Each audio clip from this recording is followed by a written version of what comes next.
नमस्कार, आप देख रहे हैं इंडिया टीवी। आपके साथ मैं हूं मीनाक्षी जोशी और अब वक्त हो गया है राजधर्म का।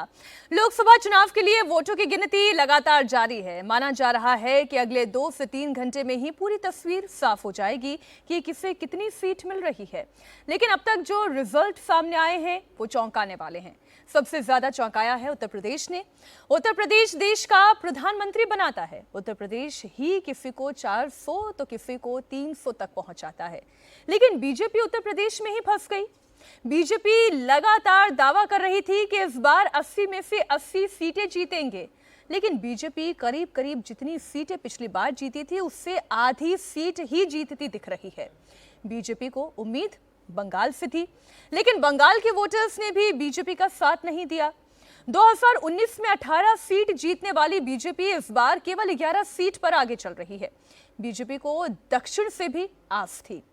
तमिलनाडु और केरल में बीजेपी का वोट शेयर तो बढ़ा, लेकिन सीट नहीं मिली।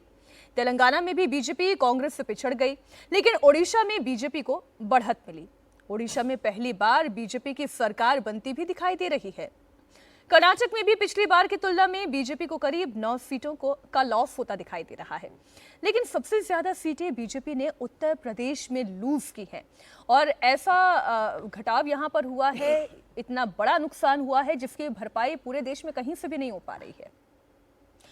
उत्तर प्रदेश में पिछली 62 सीटें जीतने वाली बीजेपी इस बार केवल 64 सीटें ही जीतती दिखाई दे रही है।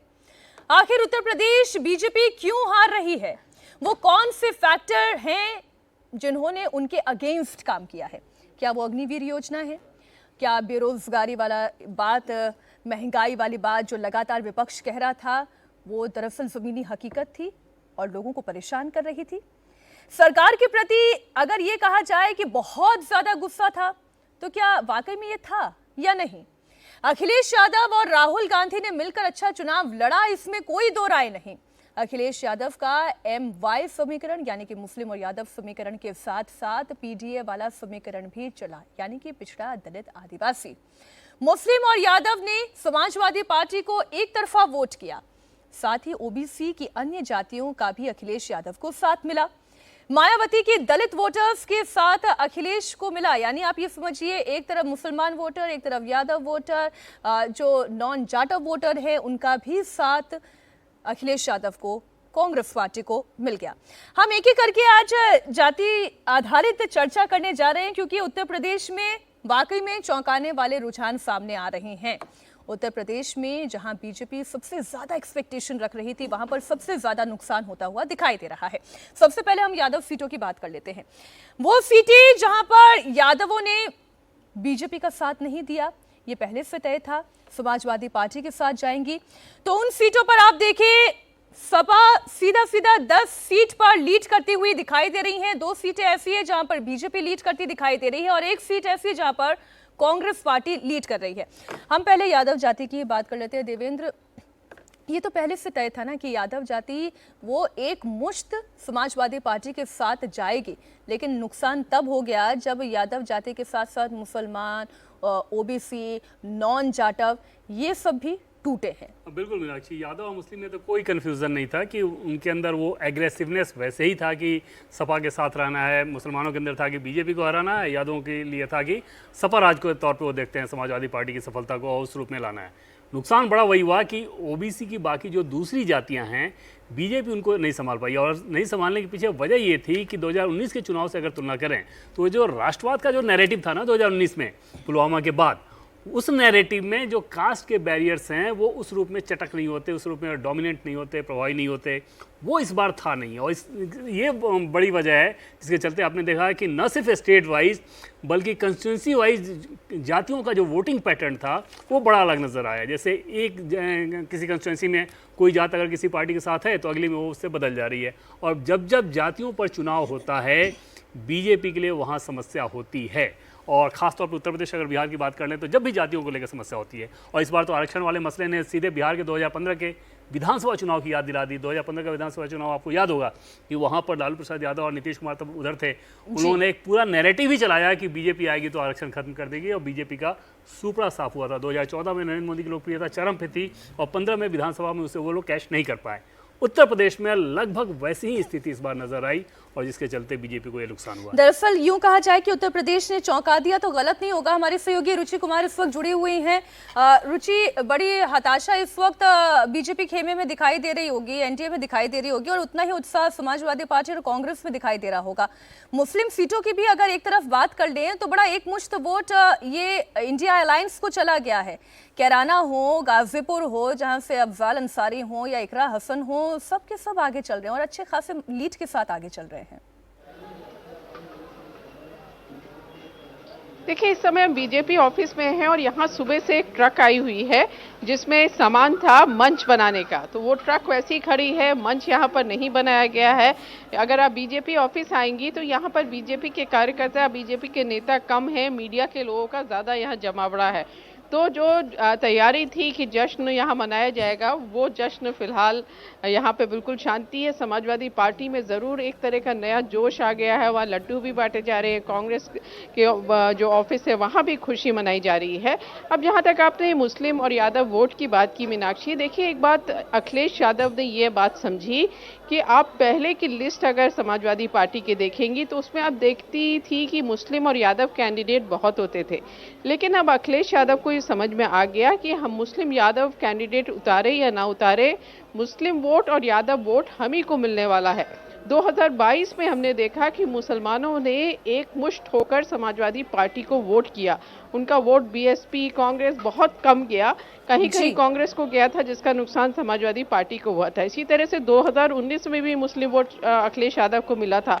तो एक नई तरह की जो सोशल इंजीनियरिंग अखिलेश यादव ने की कि सिर्फ 5 यादव उतारे और 4 मुसलमान उतारे, उसका फायदा आपको मिल रहा है। बिल्कुल आप ठीक कह रही हैं रुचि। शांतनु जी, सहारनपुर, कैराना, मुजफ्फरनगर, बिजनौर, नगीना, मुरादाबाद, रामपुर, संभल, अमरोहा और मेरठ, ये वो सीटें हैं जहां पर मुस्लिम डोमिनेंट दिखाई दे रहे हैं। फिरोजाबाद की बात कर लें, मतलब ऐसी जितनी भी सीटें, मैं एक लंबी लिस्ट लेकर बैठी हुई जहां पर मुस्लिम जो है नंबर 1 रोल में दिखाई दे रही है डिसाइडिंग फैक्टर में, वहाँ पर तो सीधा फायदा मिलना ही था समाजवादी पार्टी को। जी बिल्कुल, मैं अगर पूरा वोट शेयर देखूं अभी तक तो भाजपा को अभी तक 41 मतलब करीब 42% वोट मिला है और सपा 32% वोट के साथ है। कांग्रेस अपना वोट शेयर बढ़ाया 10%, जैसे हम 4-5% की पार्टी मानते थे, 10%। 10% वोट बैंक जो बढ़ रहा है, क्या ये बीजेपी का घट के वहाँ 10% जा रहा है? ये बीएसपी से भी कटा है, क्योंकि बीएसपी 9% पे आ गई, जो बीएसपी मान लिया 20% की पार्टी मानी जाती है, और बीजेपी पिछली बार 50% टच कर चुकी थी, बिल्कुल आधा % कम था उसमें। तो बीजेपी का करीब 8-9% वोट शेयर कम हुआ है।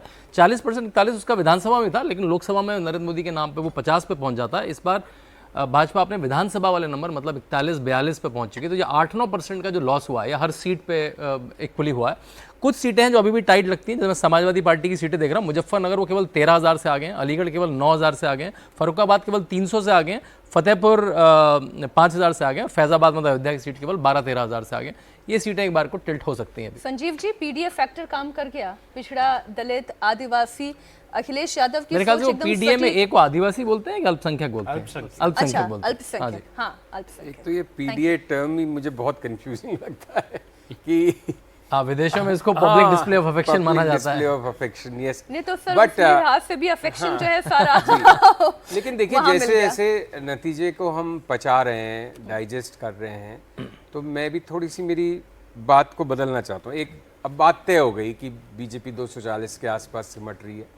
अगर हम एक्चुअली में देखें तो एक थर्ड टर्म के लिए सरकार को रिपीट करना 240 सीट्स के साथ भी, वो चूंकि हमको पहले से तो 400 पार की बात चल रही थी, दूसरी एग्जिट पोल्स ने सबका बिल्कुल ही दिमाग चेंज कर दिया। अगर हम उसको डिलीट मारें एग्जिट पोल्स को, तो ये बहुत बड़ी उपलब्धि है ये रिजल्ट एक लेवल पे कि आप वापस से थर्ड टाइम सरकार बनाए जा रहे हैं एक अच्छी संख्या के साथ। 240 ठीक है, 272 नहीं है, उसके ऊपर नहीं है, बट आप भारतीय राजनीति के संदर्भ में देखिए ना, पिछले सब इलेक्शंस के 50-60 साल के परिप्रेक्ष्य में, तो ये एक जबरदस्त उपलब्धि है। अब हारने के कई कारण हैं, या 240 मतलब 270, 80, 90, 300 नहीं पार करने के तो कई कारण हैं। उसका एक सिर्फ कि वहाँ मुस्लिम ने नहीं दिया, या एक ओवरऑल जो आपने पीडीए जिस संदर्भ में इस्तेमाल किया जी, वो मेरे ख्याल से न सिर्फ उत्तर प्रदेश में, वो फैक्टर ने राजस्थान में काम किया, महाराष्ट्र में काम किया है, और जहां बीजेपी सीट जीत गई है वहां भी उसने काम किया है, वहां अंतर कम किया होगा। तो एक बड़ी संख्या में इस इलेक्शन का अगर आप बड़ा मैसेज देखेंगे तो बड़ी संख्या में मुसलमानों का कंसोलिडेशन वोट एक हमेशा से होता है। इस बार वो दूसरी पार्टियों को नहीं गया, ओवैसी, बीएसपी इधर उधर कहीं नहीं बिखरा, लेकिन असली में शेड्यूल्ड कास्ट का वोट खिसकना देश भर में वो एक बड़ा फैक्टर है। ये या दूसरे शब्दों में कह ले सर कि हिंदू वोट बैंक जो है वो विभक्त हो गया है। मैं एक बार 2-3 और जातियों की बात कर लेती हूँ। जाट सीटें, जाट सीटों पर जहां पर जाट समुदाय की बहुलता है वहां पर वोट कहां जाता दिखाई दे रहा है। उत्तर प्रदेश में अगर जाटों की बात करें, आरएलडी को इसीलिए बीजेपी ने अपने साथ वो लेकर आई, ये एक गठबंधन हुआ और आखिरी दौर में देवेंद्र ये अलायंस हुआ था और ये कहा गया जयंत चौधरी के आ जाने से जाटों का पूरा वोट बैंक वो शिफ्ट हो जाएगा, लेकिन क्या ऐसा हुआ? ऐसा लगता नहीं है। ब्राह्मण सीटों की भी बात कर लें, ये जरा इसका भी ग्राफिक्स जरा डिस्प्ले कर दें। ब्राह्मण सीटों की अगर बात की जाए 11 बीजेपी के पास, 4 समाजवादी पार्टी के पास। अब ये आप कह सकते हैं राहुल जी कि अगड़ी जाति का भी तो वोट बढ़ गया फिर। देखिए, मैं जिस तरह से इसको देख रहा हूँ, अगर आप उत्तर प्रदेश को देखेंगे तो इस बार ये ध्यान रखना चाहिए 2% कम वोटिंग हुई है और ये भी देखा गया है कि मुस्लिम बहुल इलाकों में ज़्यादा वोटिंग हुई है। तो ये एक तो ये फैक्टर है और दूसरा, जैसे मैं ये भी बता रहा था कि मुस्लिम समुदाय ने 52% जो वोट पहले करता था उसने विपक्ष के लिए 76% वोट किया। मेजर शिफ्ट है। यादवों ने 14% ज़्यादा वोट किया है।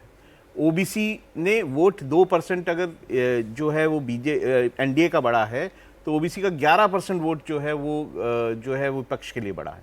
तो ये सब बातें कहती है। अगर मैं उसकी अगर दूसरी विभिन्न जातियों में चला जाऊं, जैसे एसटी ने 2% 1% ज़्यादा वोट बीजेपी को दिया है, ऐसा नहीं है। अदर ओबीसी का मैंने बता दिया, जनरल कास्ट में 4% वोट ज़्यादा पड़ा है और बीजेपी को। एससी का भी नहीं आया हुआ। एससी का होता तो मैं आपको शुरू ही बता देता। अदर कास्ट का आया है, अदर कास्ट का 4% वोट बीजेपी को ज़्यादा पड़ा है।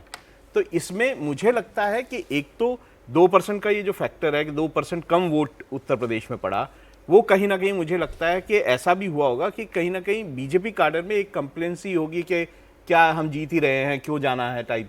दूसरा जो बार बार बीजेपी ने ये कहा कि मुस्लिम समुदाय का आरक्षण जो है वो छीन लिया जाएगा और ये जो उन्होंने इंडिकेशन दिया उसके कारण मुस्लिम समुदाय पूरी तरह से एकजुट होकर उन्होंने वोट किया, ये भी दिखाई देता है। तो ऐसे में ये साफ है कि ये बड़े बड़े कारण रहे होंगे जिसके कारण उत्तर प्रदेश का ऐसा रिजल्ट है। जहां तक जाट की आपने बात की, ओबीसी जाट जो है वो लगभग मैं ये कहूँगा कि बहुत एक मुश्त जो है, राजस्थान की बात तो मुझे पता है, एक मुश्त ओबीसी जाट जो है वो विपक्ष की तरफ गया। तो राजस्थान की सीटों पे ये समीकरण बट गया।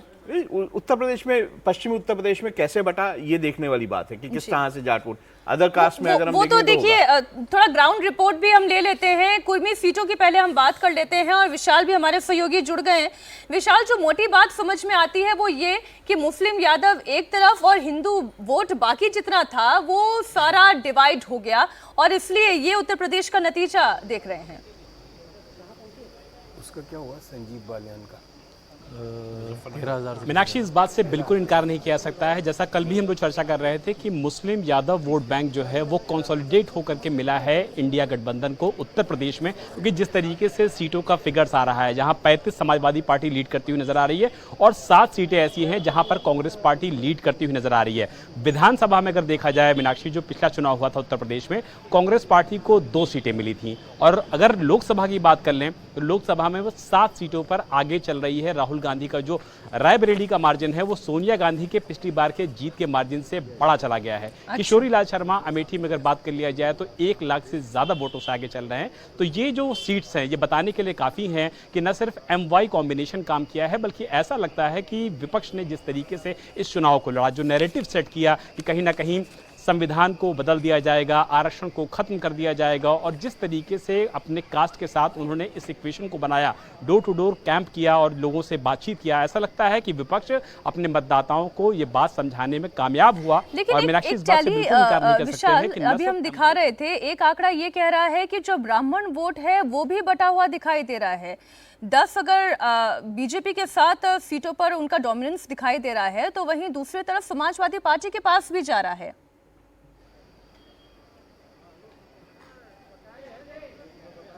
मीनाक्षी, इस बात से बिल्कुल इनकार नहीं कर सकते हैं। इसका ताज़ा उदाहरण है देवरिया सीट। देवरिया सीट पर अखिलेश प्रताप सिंह ठाकुर समाज से आते हैं, लेकिन वो कांग्रेस के कैंडिडेट है जिनको कि समाजवादी पार्टी ने सपोर्ट कर रखा है। इस सीट की अगर बात कर लें तो जो ब्राह्मण फैक्टर है 20% से ज्यादा वोट ब्राह्मण समाज से आते विशाल हैं। आपका दोबारा रुख करूंगी, लेकिन पहले एक ये तस्वीर आप देख लें।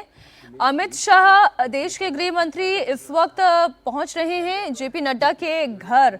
अब आप ये देखिए, ये मंथन का दौर शुरू हो गया है और बहुत बड़े बड़े दावे, चाहे अमित शाह की बात करें चाहे जेपी नड्डा की बात करें, 370 बीजेपी और 400 पार एनडीए की बात की जा रही थी। देवेंद्र, ये मुलाकात जो है ऐसे वक्त में हो रही है जहां पर ये दोनों ही फिगर जो कोट किए गए थे उसके पास भी कहीं एनडीए ना बीजेपी दिखाई दे रही है। रक्षा मंत्री राजनाथ सिंह भी, इन दोनों के अलावा रक्षा मंत्री राजनाथ सिंह वहाँ पहुंच रहे हैं और बीजेपी के राष्ट्रीय अध्यक्ष ये कह सकती हैं आपकी कोर ग्रुप बैठक है जिसमें आगे क्या कुछ कैसे करना है उस बात को लेकर चर्चा होगी। सीटें कम क्यों रह गई, क्या क्या वजह थी, उसका मंथन तो आगे होगा, लेकिन फिलहाल जो बड़ी बात है वही है, फीडबैक मिला होगा ना कि ऐसा होने जा रहा है। नहीं मीनाक्षी, ये मैं एकदम बिल्कुल आपको बता सकता हूँ कि पार्टी के सिस्टम को एकदम से ऐसा लग रहा था कि बहुत शानदार सफलता हासिल हो रही है। उसमें उत्तर प्रदेश को तो लेके दूर दूर तक कोई डाउट नहीं था। थोड़ी बहुत चिंता थी राजस्थान को लेके 5 सीटों की, हरियाणा को लेके थी चिंता की 2 से 3 सीटों की, कर्नाटक की चिंता थी 5 सीटों की। तो वो एक झटका है। दूसरा कास्ट वाली जो आप जी ये बताइए। सर ब्रेक के लिए मुझे ब्रेक के लिए जाना होगा। मैं ब्रेक में देखिए, ये चर्चा तो यूं ही जारी रहेगी क्योंकि आज जब नरेंद्र मोदी जनता के सामने आएंगे वो क्या बातें रखेंगे, किस तरीके से विश्लेषण होगा, क्यों पार्टी वैसा परफॉर्म नहीं कर पाई जैसा पार्टी एक्सपेक्ट कर रही थी, वो विश्लेषण अब शुरू हो ही जाएगा कुछ ही देर में।